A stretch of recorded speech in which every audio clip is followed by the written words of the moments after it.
साथियों, इससे पहली वाली वीडियो में हमने अपवाह तंत्र पढ़े थे कि अपवाह तंत्र कितने प्रकार के होते हैं। मध्य प्रदेश में कितने प्रकार के अपवाह तंत्र कितने प्रकार के होते हैं, मध्य प्रदेश में कितने प्रकार के अपवाह तंत्र पाए जाते हैं, वो हमने इससे पहली वाली वीडियो में देखा था। अब हमारा जो अपवाह तंत्र है वो है आपका नर्मदा नदी अपवाह तंत्र। आज हम इसको पढ़ने वाले हैं। इससे पहले वाली वीडियो में हमने देखा था गंगा नदी अपवाह तंत्र, जो मध्य प्रदेश का सबसे बड़ा अपवाह तंत्र था। आज की इस वीडियो में हम जो देखने वाले हैं वो है आपका नर्मदा नदी अपवाह तंत्र, जिसके बारे में हम नर्मदा नदी के बारे में विस्तार से देखेंगे। आप ये देख रहे हैं, ये जो लाइन लिखी हुई है, ये जो लाइन आ रही है, ये आपकी नर्मदा नदी का उद्गम से लेके ये अवसान तक है। अवसान मतलब जहाँ पर वो समाप्त होती है या किसी में मिल जाती है, या फिर आपके किसी सागर में किसी सागर में आपकी मिल जाती है, चाहे वो अरब सागर हो, चाहे आपके बंगाल की खाड़ी हो। ठीक है, तो सबसे पहले हम देखते हैं कि नर्मदा नदी का उद्गम। तो नर्मदा नदी का जो उद्गम है वो आपका मैकाल पर्वत श्रेणी से होता है। मैकाल पर्वत श्रेणी, जिसमें आपका पहाड़ी का नाम आए तो उसमें आपको लिखोगे अमरकंटक पहाड़ आता है, और आपका जगह का नाम है अनूपपुर। तो आपको अगर पूछे कि नर्मदा नदी का उद्गम कहाँ से होता है तो मैकाल पर्वत, अमरकंटक पहाड़ी, जिला है आपका अनूपपुर। ये आपका नर्मदा नदी का आपका उद्गम आपका होता है। इसके बारे में अपन थोड़ी और विस्तार से थोड़ा और देखेंगे। ये नर्मदा नदी का क्षेत्र है पूरा, कि नर्मदा नदी किस किस जिलों से आपकी बहती हुई आपको दिखाई देती है, ये आपका आ रहा है। कुछ किस किताबों में आपने देखा होगा कि इसमें देवास को सम्मिलित नहीं किया जाता, लेकिन ये आपको यह ध्यान रखना है कि नर्मदा नदी जो है, ऐसा नहीं है कि इसमें जिले आए हैं। तो नर्मदा नदी ऐसा नहीं है कि पूरे ज़िले से जाती, ज़िले के कुछ भाग से जाती है। ज़िले में आपके क्षेत्र आते हैं, हमने देखा होगा कि ज़िले में आपका क्षेत्र आता है। जिस भी ज़िले में आप रहते हो उसमें तो गाँव आते हैं, तहसील आते हैं, कस्बे आते हैं। तो इसलिए ये जो नाम लिखे, ये समस्त ज़िलों के नाम लिखे गए हैं जहाँ से आपका नर्मदा नदी प्रवाहित होती है। ये वो ज़िले हैं, इसलिए क्या देवास भी इसके अंतर्गत शामिल किया गया है। सीहोर जिला आपका आएगा, रायसेन जिला आ जाता है आपका, नरसिंहपुर, मंडला, डिंडोरी, उसके बाद खंडवा, खरगोन, धार, आपका ओमकारेश्वर आपने देखा होगा खंडवा में आता है, बड़वानी, और ये आपका गुजरात लग जाता है आपका भड़ोच, और जाके आपका जो नर्मदा नदी होती है वो आपके खंबात की खाड़ी में आपकी गिर जाती है, या अरब सागर आप इसको बोल सकते हो। तो आपका अनूपपुर से निकलती है, अनूपपुर से निकलते नहीं आपके डिंडोरी आपकी पहुंचती है, जबलपुर इसमें आपके बीच में आपका आएगा, मंडला आपको मिल जाएगा, सिवनी इसमें आता है, नरसिंहपुर आपको मिलेगा, रायसेन आपको मिलेगा। रायसेन के बाद आपका सीहोर है, ओमकारेश्वर है, होशंगाबाद है, हरदा है, देवास है। उसके बाद आपका खंडवा है, खरगोन, धार, बड़वानी, झाबुआ, झाबुआ आपका अलीराजपुर आता है। उसके बाद भड़ूच आपको आएगा। उसके बाद आपका ये यहाँ पे आपने देखा होगा, ये आपका खंबात की खाड़ी। क्वेश्चन आपका आता है कि नर्मदा नदी का अवसान कहाँ पे होता है, तो नर्मदा नदी जो होती है वो खंबात की खाड़ी में आपकी अवसान होता है, मतलब गिरती है, या इसका समापन जो होता है वो आपका खंबात की खाड़ी में इसमें आपका होता है। तो ये आपके ज़िले आपको याद रखने हैं। किताबों में आपको मिलेंगे, आगे अपन बढ़ते हैं, किताबों में आपको मिलेंगे कि यहाँ पे 15 या 16 ज़िले। ठीक है, तो आपको याद रखना है 16 ज़िले। आपको बहुत सी किताबों में 15 लिखे हुए हैं, लेकिन जो ज़िलों की संख्या है कि नर्मदा नदी मध्य प्रदेश के कितने ज़िलों से प्रवाहित होती है, तो नर्मदा नदी मध्य प्रदेश के 16 ज़िलों से प्रवाहित होती है। सबसे महत्वपूर्ण क्वेश्चन है, किताबों में 15 लिखा हुआ है लेकिन आपको 16 याद रखना है, और ये वर्तमान का डाटा है, आपका 16 ज़िले इसमें आते हैं। उसका बाद मध्य प्रदेश का दूसरा सबसे बड़ा अपवाह तंत्र है। इससे पहले हम पढ़ चुके हैं कि सबसे बड़ा अपवाह तंत्र है वो गंगा नदी अपवाह तंत्र है, जिसके अंतर्गत आपकी चंबल नदी जिसके अंतर्गत आती है। उसके बाद ये आपको ध्यान रखें कि ये मध्य प्रदेश का दूसरा सबसे बड़ा आपका अपवाह तंत्र है। अपवाह तंत्र का मतलब ये होता है कि जब बहुत सारी नदियाँ आपस में मिलती हैं, जैसे कि आपने देखा है नदियाँ, जैसे कोई सी नदी चलती हुई आ रही है, कोई सी नदी प्रवाहित हो रही, मान लो हो सकता है यहाँ से कोई सी नदी आपका आ जाए, यहाँ से कोई और कोई सी नदी मिल जाए, यहाँ कोई सी और नदी मिल रही है, यहाँ से कोई, तो इससे क्या होता है कि जो नदी का जो पानी है, नदी का जो क्षेत्र होता है वो क्या होता है, बढ़ जाता है ना। जैसे कहीं खेत खलिहान में से गुजर जाती है तो उसका उस खेत में भी पानी आ जाता है, तो उसका जो एरिया होता है ना वो आपका बढ़ जाता है, उसको बोलते हैं अपवाह, मतलब उसका क्षेत्र का बढ़ जाना, वो आपका होता है अपवाह। उसके बाद नर्मदा नदी का जो आपका संपूर्ण अपवाह तंत्र है, नर्मदा नदी का संपूर्ण अपवाह तंत्र है वो आपसे अगर प्रणाली पूछी जाए तो वृक्षनुमा प्रणाली का है। जिस प्रकार आपने देखा हो वृक्ष की शाखाएं जिस प्रकार होती हैं, नदियों आके मिलती हैं, एक यहाँ से नदी, यहाँ से एक नदी के आकार का आपका बन जाती है, तो इसलिए इसको अपवाह तंत्र जो होता है वो वृक्षनुमा आपका प्रणाली का आपका होता है। उसके बाद अपन आते हैं नर्मदा नदी की कुल लंबाई कितनी है। ठीक है, नर्मदा नदी की जो कुल लंबाई है वो आपकी कितनी है, 13-12 किलोमीटर आपको नर्मदा नदी को टोटल लंबाई मिलेगी। जिसमें से आपसे पूछा जाता है, 2 क्वेश्चन आपके बनते हैं कि नर्मदा नदी की कुल लंबाई कितनी है, दूसरा कि मध्य प्रदेश में कितने किलोमीटर तक है। तो मध्य प्रदेश में इसकी लंबाई है 1077, महाराष्ट्र में आप जाओगे तो 74 किलोमीटर आपको मिलेगी, और उसके बाद आपको गुजरात में आपका 161 किलोमीटर आपको गुजरात में मिल जाएगी। उसके बाद अगला क्वेश्चन आपका आता है सहायक नदियों का कि आपके नर्मदा नदी कितनी सहायक नदियां हैं। तो आपकी 41 नर्मदा नदी की सहायक नदियां होती हैं, जिसमें दाएं ओर से आपको 19 आके मिलती हैं तथा बाएं ओर से आपके 22 नदियां आपको मिलती हैं। दोनों का आप योग करोगे, टोटल करोगे तो आपका 41 आपको देगा। 19 और 22 को आप जोड़ोगे 41 होता है। यहाँ से पूछा जाता है कि दाईं ओर की नदियाँ कितनी हैं और आपका बाईं ओर की नदियाँ आपकी कितनी हैं।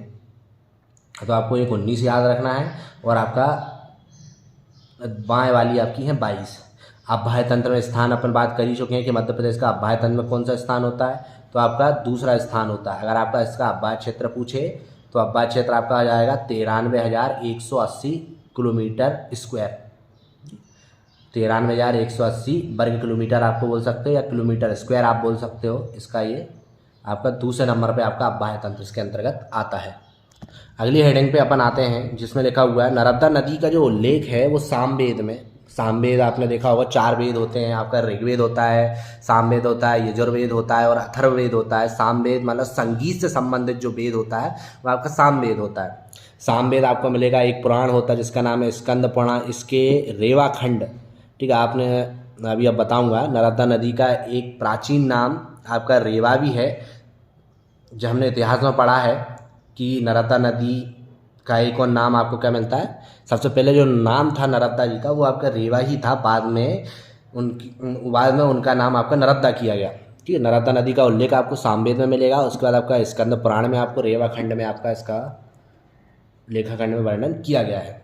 कालिदास, महाकवि कालिदास ने आपका मेघदूत में भी नर्मदा नदी का उल्लेख किया है, किसके रूप में, रेवा के रूप में किया है।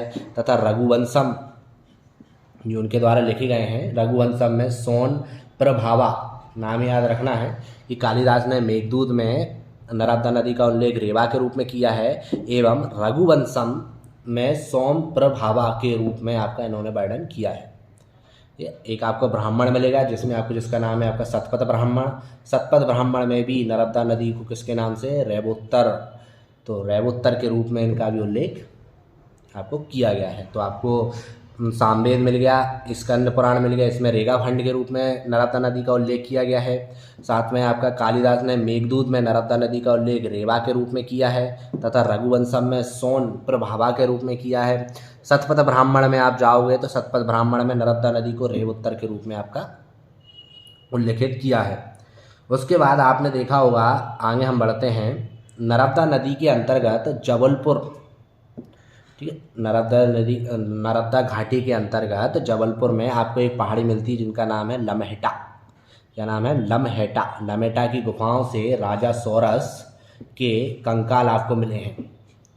राजा सौरस के कंकाल अवशेषों के जीवाश्म प्राप्त हुए हैं, जीवाश्म प्राप्त हुए। अब आप ये बोलोगे कि राजा सौरस की कोई राजा रहे होंगे, तो राजा सौरस कोई राजा नहीं थे, बल्कि यहाँ पर वर्णन किया गया राजा सौरस जो थे वो एक मांसाहारी डायनासोर की एक प्रजाति है।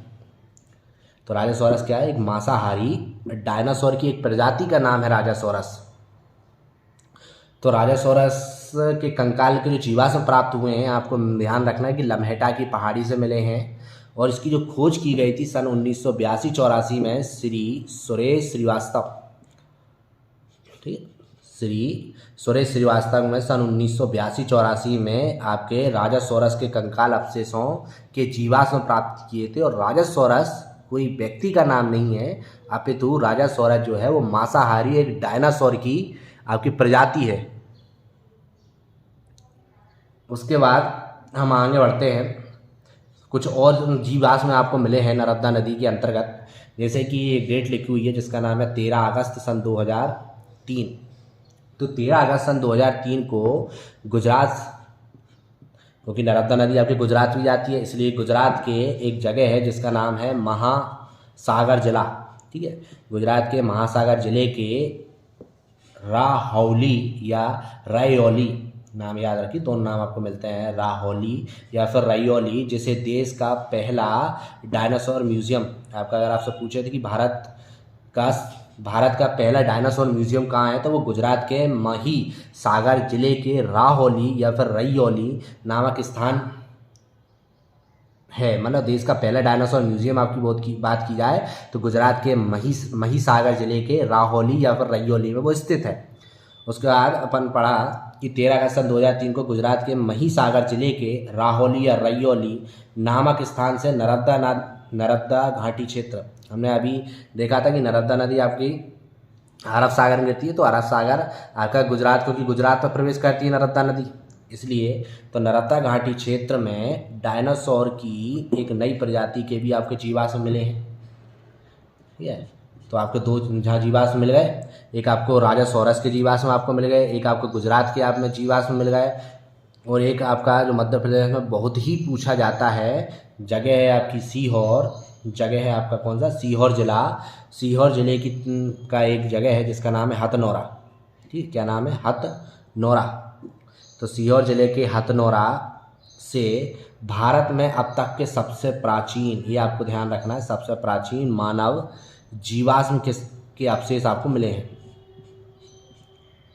की खोज आपकी की गई है। ठीक है, अगर सीहोर जिले के हथनौरा से भारत के अब तक के सबसे प्राचीन मानव जीवाश्म अवशेष की आपकी खोज की गई है। खोज करने वाले का नाम है डॉक्टर अरुण सोनकिया। डॉक्टर अरुण सोनकिया, जिन्होंने 5 दिसंबर सन 1982 ईस्वी को इसकी खोज की थी। ये मानव जीवाश्म आपको मिले। अगर आपके मानव जीवाश्म का पूछा जाए तो आपको ये लगाना सीहोर जिले का हथनौरा क्षेत्र, जिसको नर्मदा मानव नाम दिया गया है, जिसको क्या नाम दिया गया है, नर्मदा मानव आपका नाम दिया गया है।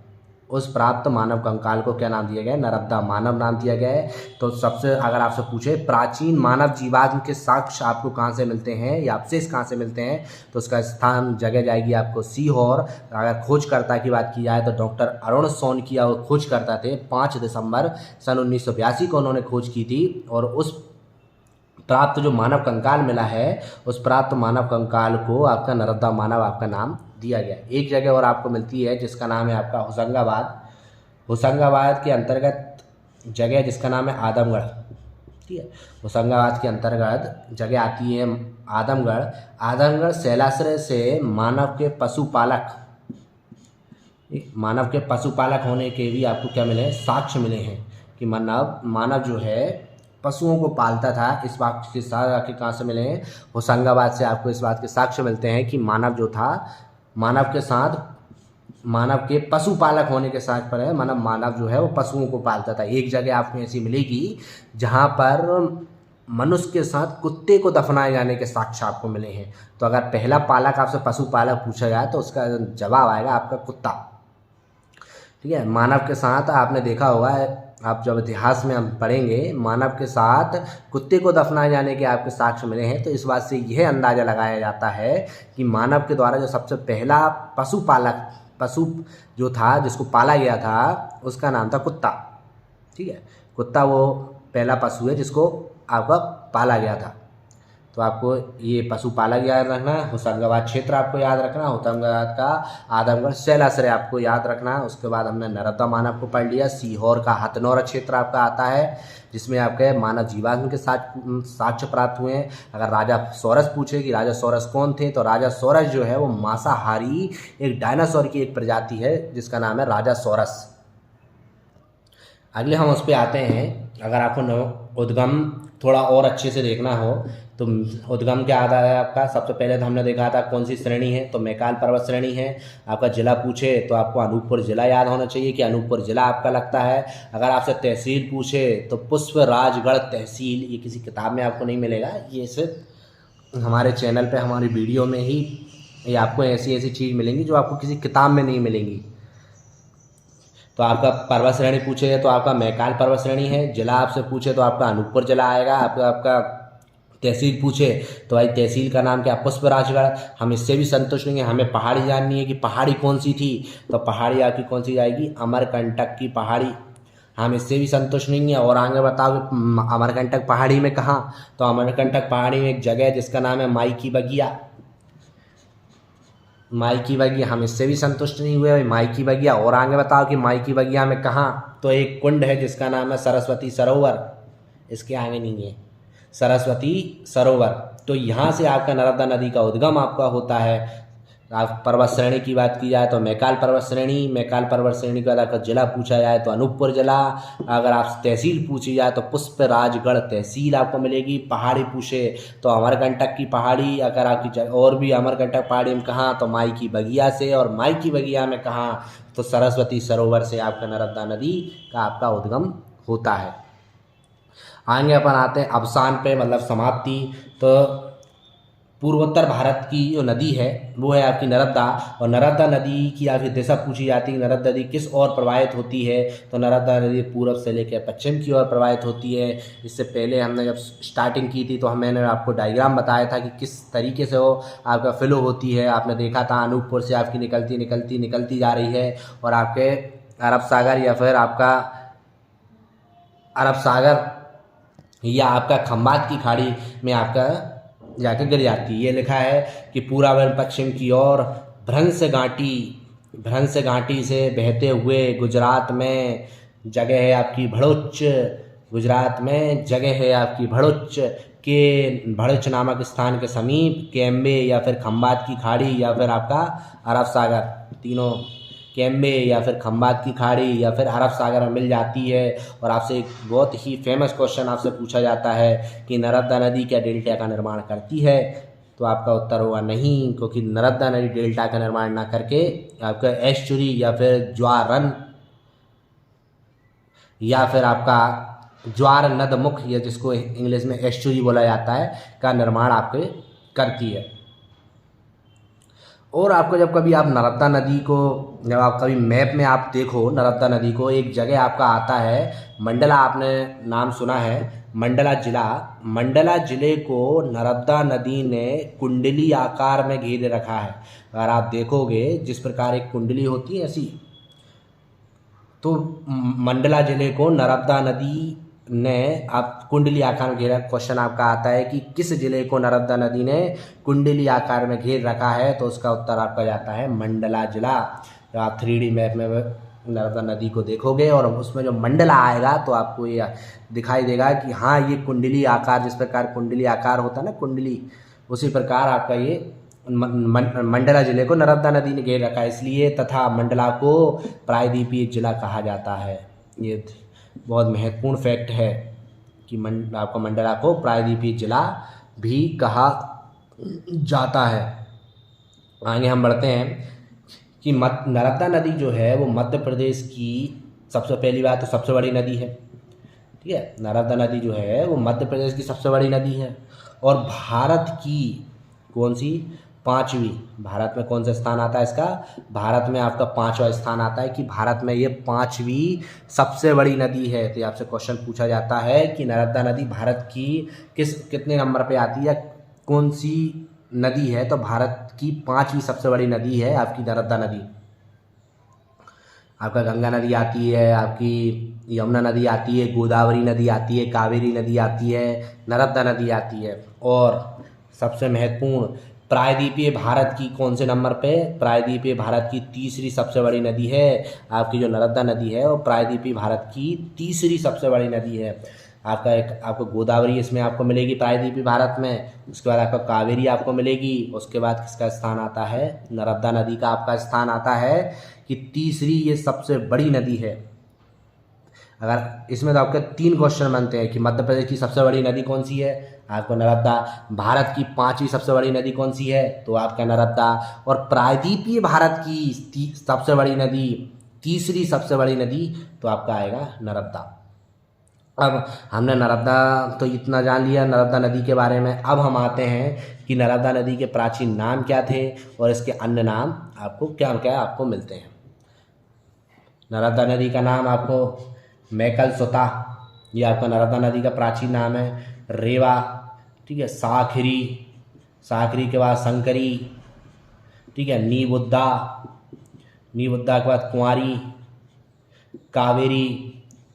अब ये कावेरी ये पूर्वोत्तर भारत वाली नदी नहीं है, ये आपका नर्मदा नदी है। और कावेरी आपने अगर कभी ओमकारेश्वर जाओ तो वहाँ पे आपको नर्मदा नदी को कावेरी के नाम से जाना जाता है, या ये कहा भी जाता है कि कावेरी नदी एक छोटे से कस्बे से निकली है और वो आपका नर्मदा नदी में आकर मिल जाती है। अमरकंटक ओमकारेश्वर के पास से ही आपकी निकली है और वहीं आपके नर्मदा नदी में आके मिल जाती है, और इसलिए फिर वो आपका नर्मदा नदी के नाम से आपका आगे बहती है। तो नर्मदा नदी को ही ओमकारेश्वर में किस नाम से जाना जाता है, कावेरी के नाम से जाना जाता है। उसके बाद आपका एक और नाम अब मिलेगा आपका सोमप्रभा, सोमोद्भवा, उसके बाद सामोदेवी, सामोदेवी के बाद शंकर शिवपुत्री, ठीक है, शिवपुत्री का शंकर ही लगा सकते हो। नामदासो, नामदासो जो नाम दिया गया वो टॉलमी के द्वारा दिया गया है। ठीक है, मध्य प्रदेश की जीवन रेखा आपको कहा जाता है नर्मदा नदी को कि मध्य प्रदेश की जीवन रेखा है। भारत की आपकी हृदय रेखा कहा जाता है नर्मदा नदी को। मैकाल पर्वत श्रेणी से आपकी निकलती है, ये हमने ये देखा। आनंदमय नदी इसको कहा जाता है, नर्मदा नदी को आनंदमय नदी कहा जाता है। मध्य प्रदेश की राजकीय नदी, मध्य प्रदेश की राजकीय नदी कौन सी है, तो ये भी आपको नर्मदा नदी मिलेगी जो मध्य प्रदेश की राजकीय नदी है। उसके बाद मध्य प्रदेश की जीवित नदी, मध्य प्रदेश की एकमात्र जीवित नदी आपकी नर्मदा नदी है, जिसको 3 मई सन 2017 में जीवित नदी का दर्जा दिया गया है। तो एकमात्र नदी है मध्य प्रदेश में जिसको जीवित नदी का दर्जा दिया गया है, वो डेट थी 3 मई सन 2017। एक आपको नोट, एक इम्पोर्टेंट फैक्टर है कि जब आप जबलपुर जाओगे, जबलपुर ज़िले में आपका बामन गंगा, ठीक है, जबलपुर ज़िले में बामन गंगा और नर्मदा नदी, ठीक है, बामन गंगा और नर्मदा नदी के संगम पर क्या स्थित है, भेड़ाघाट स्थित है। ये आपका सबसे महत्वपूर्ण फैक्ट है कि जबलपुर ज़िले में बामन गंगा तथा नर्मदा नदी के संगम पर कौन सा स्थित है, भेड़ाघाट स्थित है, जिसे पंचवटी के नाम से जाना जाता है, जिसे पंचवटी, ये नाम याद आपको रखना है। बामन गंगा एवं नर्मदा नदी का जहाँ संगम होता है वो जगह आपकी कहलाती है भेड़ाघाट, जिसे किस नाम से जाना जाता है, जिसे पंचवटी के नाम से जाना जाता है। आगे भी हम नर्मदा नदी के बारे में और विस्तार से वर्णन देखेंगे और अगली वीडियो में देखेंगे। जब तक के लिए धन्यवाद।